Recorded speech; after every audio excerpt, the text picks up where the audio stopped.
Hi friends, তো কেমন আছো সবাই? ফাইনালি দিন চলে এসেছে। আজকে তো সরস্বতী পুজো। বাবা, পুজোর দিনে কিন্তু অনেক কাজ থাকে। তাই সকাল সকাল উঠে ফাইনাল টাচ আপ কি না, ফুল, মিষ্টি, ফল, এগুলো সব কিছু কিনে নিয়ে রেডি করে সব কিছু সরঞ্জামগুলো একসাথে করে পুজোর প্রস্তুতি।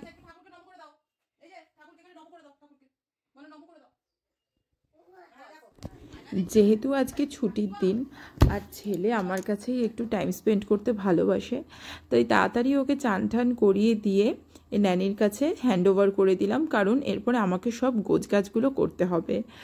এবারে যেহেতু সরস্বতী পুজো মানে দুদিনই করা যাবে, তাই আমরা বেছে নিয়েছিলাম দুপুরবেলার টাইমটা। তো আজকে ছেলের জন্য বানিয়েছিলাম খিচুড়ি আর পাঁপড়। দেখো কত খুশি হয়ে খাচ্ছে।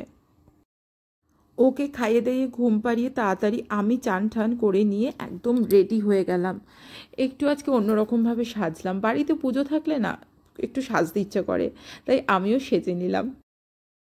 কেমন লাগছে একটু কমেন্ট করো কিন্তু। যাই হোক, এরপরে তো সব কিছু জিনিসপত্র নিয়ে আমার ওপরে এই ঠাকুর ঘর, এখানে এবার আমরা সাজাবো সব ঠাকুর ঘরে। ইনি হচ্ছেন আমার যা। আগে কখনো পরিচয় করানো হয়নি, আজকে পুজোর সুবাদে তাই পরিচয় করালাম। সরস্বতী পুজোর সব জোগাড় যন্ত্রপাতিতে কিন্তু দিদিভাই যদি না থাকতো তাহলে কিন্তু আমি কিছুই করতে পারতাম না। দিদিভাই খুবই কাজে ওস্তাদ, আর দিদিভাই কিন্তু আমার খুব ভালো বন্ধু। যাই হোক, আমরা পুজোর জোগাড় যন্ত্রপাতি করছি সব, আবার ঠাকুরমশাই একদম টাইমেই চলে আসে। তাই আমরা দেখো কিভাবে কি প্রস্তুতি করছি। এক নতুন মানে জিনিস আমার কাছে, কারণ এর আগে আমি কখনো পুজোর কোনো কাজ কিন্তু করিনি। যাই হোক, মায়ের হেল্প, দিদিভাইয়ের হেল্প, সবার হেল্প নিয়ে আমি নিজের মতো করে আমার সরস্বতী পুজো করছি, কারণ আজকে কিন্তু আরও একটা স্পেশাল ডে। কি দেখো তাহলে, ঋদ্ধিমানের হাতে খড়ি। হ্যাঁ, আমার ছেলের নাম হচ্ছে ঋদ্ধিমান। এই নামটার পেছনে কিন্তু একটা হিস্ট্রি আছে। যাই হোক, সেটা না হয় পরে কখনো বলবো। আমি ওকে আরেকটা নতুন জিনিসের সাথে আজকে পরিচয় করিয়েছি। সেটা হলো ডিজিটাল স্লেট। এটা আমার কাছেও কিন্তু বেশ নতুন। যাই হোক, পুজোর প্রস্তুতি মোটামুটি সবই শেষ হয়ে গেছে।